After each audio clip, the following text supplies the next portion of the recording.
Bonjour à toutes et à tous, j'espère que vous allez aussi bien que possible dans cette période toujours difficile, cette période de confinement. Alors aujourd'hui, je vous propose d'aborder la question essentielle du temps présent, de l'instant présent, et voir pourquoi et comment, par le processus de création, par le fait de se mettre en mouvement, et créer, on peut apprendre à s'y reconnecter et être ainsi en pleine conscience. Alors pour cela, j'ai décidé de convoquer un philosophe, Søren Kierkegaard, donc ce philosophe danois, philosophe existentialiste, qui, au sujet du temps présent, disait la chose suivante. Il disait « L'instant signifie le présent comme chose qui n'a ni passé ni avenir, et le présent se tient seul, et il est la seule chose vécue. » Alors en fait, à travers cette phrase de Kierkegaard, on voit bien qu'il y a l'essentiel, à savoir que c'est dans le temps présent qu'on peut être vraiment en lien le plus possible avec notre intériorité, et surtout qu'on peut être en pleine conscience de ce que nous sommes, ce qui signifie qu'on peut se transformer. Or, nous allons voir que l'art, la pratique d'un art, une pratique artistique, donc thérapie par l'art, peut permettre particulièrement justement de créer les conditions de se reconnecter à l'instant présent et d'être en pleine conscience. Alors, le sommaire de cette vidéo, en trois parties. La première, on va aborder plus rapidement qu'est-ce que c'est le chronos, c'est-à-dire le temps linéaire qui régit nos journées. Donc le temps, un temps conventionnel en quelque sorte.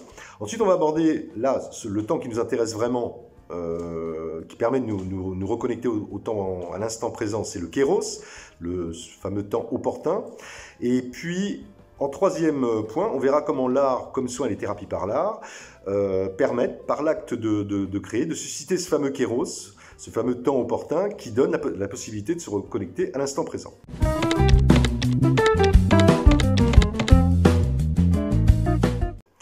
Alors, on est parti. Donc le chronos. Le chronos, moi j'appelle, on va dire que c'est le temps de la convention. Sur un plan philosophique, le chronos, le temps chronos, donc, est un concept qui permet en fait de concevoir les changements, on va dire, dans le monde, avec l'idée qu'il y a un temps passé, présent, futur. Le passé qui est avant le présent et qui n'est plus. Le présent qui est l'espace du réel, en fait, entre le passé qui n'est plus et le futur qui n'est pas encore. Et le futur qui est après le présent, mais qui n'est pas encore advenu. Donc on voit bien que le chronos est découpé en trois grandes périodes. Alors en fait, cette catégorisation du temps permet en fait quoi? Elle permet de se rappeler, de se souvenir, d'agir, d'imaginer, de mettre en perspective, de se projeter. On retrouve cette notion de coupure, d'ailleurs même dans l'étymologie même du terme temps, puisqu'en latin tempus, ça veut dire couper. Donc ça veut dire que le chronos, le temps chronos tel que nous le vivons jour après jour, c'est une mesure, mais c'est avant tout une convention qui correspond à une succession, on pourrait dire, de durée qui segmente la vie humaine. Et dans quel but? En fait, dans un but essentiellement, on va dire, d'organisation sociale et dans un but d'organisation économique, en fait. D'ailleurs, certains penseurs estiment que le chronos est fondamentalement artificiel. Je pense notamment à un sociologue allemand, Norbert Elias, qui estimait que le chronos est un caractère purement social et conventionnel par définition. Par ailleurs, le chronos présente en fait une dimension aliénante, parce qu'en fait il est en décalage, voire on peut dire en opposition en fait, avec les rythmes naturels, notamment les rythmes biologiques humains. Ce qu'on peut dire également, c'est que le chronos, pour cette raison, en fait, donc, n'est pas un temps thérapeutique, en fait. C'est un temps artificiel et que sa conception, qui est basée sur une approche linéaire du passage du temps, ne prend pas vraiment en compte, voire quasiment pas du tout, la notion d'instant présent, qui est extrêmement éphémère et fondamentalement, elle est très très difficile à percevoir. Voilà. Le chronos, donc, ce n'est pas le temps qui nous intéresse en fait en thérapie pour se soigner, pour aller vers nous-mêmes et pour trouver nos potentialités. Nous, ce qui nous intéresse, c'est donc le kéros, ce que j'appelle le temps de la création en fait, parce que c'est un temps qui nous reconnecte en fait à l'instant présent. Alors, dans l'Antiquité grecque, il y avait en fait deux temps qui coexistaient. Donc le chronos qu'on vient de voir et le fameux kéros, c'est-à-dire un temps plutôt qu'on pourrait qualifier de discontinu, un temps qui permettait d'avoir une autre perception du temps justement et qui ne se mesure pas en durée mais plutôt en intensité. Et ça c'est fondamental. Or, l'instant présent tel que nous l'entendons dans les thérapies par l'art, justement, est à rapprocher du kéros, c'est-à-dire un temps qui est hors de on peut dire de la durée, en fait. Alors, historiquement, il faut savoir que la notion de kéros a été en fait mise en évidence par Hippocrate, donc Hippocrate le Grand, qui est serment d'Hippocrate, c'est-à-dire le fondateur de la médecine, puisque Hippocrate postulait, en mettant en évidence le kéros, que l'action thérapeutique doit s'adapter en fait en fonction des individus et des circonstances. Il précisait également, Hippocrate, que le médecin doit être attentif et doit percevoir, doit être attentif au moment en fait et au lieu favorable de la guérison.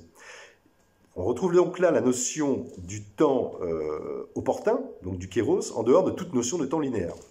À la suite d'Hippocrate, d'autres philosophes grecs, et particulièrement Aristote, ont fait évoluer cette notion dans le champ de la philosophie en prônant que le kéros en fait, est un temps intermédiaire, une sorte de juste temps, entre le trop tôt et le trop tard. À savoir qu'en ce sens, le kéros signifie qu'il y a un temps opportun pour chaque action et que le temps n'est ni continu ni homogène. Il peut être discontinu et il présente en fait des instants particulièrement opportuns pour agir. C'est ça le temps présent ou l'instant présent. Alors, maintenant qu'on a vu le chronos, qu'on a vu le kéros, qui est donc le temps, ce temps opportun, ce temps présent qu'on recherche, on va voir comment et pourquoi l'art et une pratique artistique comme soin, le processus de création, le fait de se remettre en mouvement pour créer, donne la possibilité de se reconnecter au temps présent. Alors là, on va reconvoquer un autre philosophe que j'aime énormément, qui s'appelle Gaston Bachelard, philosophe des sciences et de la poésie, qui disait au sujet du temps que le temps n'a qu'une réalité, c'est celle de l'instant, et que l'instant présent est le siège de la sensation d'existence. Alors, ce qu'on peut dire, c'est que les thérapies par l'art et le fait de rentrer dans un processus de création s'appuient sur cette notion en fait fondamentale, car c'est pendant l'instant présent que les émotions peuvent émerger, les émotions, les affects, les conflits, les désirs, etc., et que c'est pendant l'instant présent que les transformations de notre être, en fait, peuvent s'opérer. En effet, nous ne sommes pleinement vivants et pleinement conscients qu'à ce moment-là.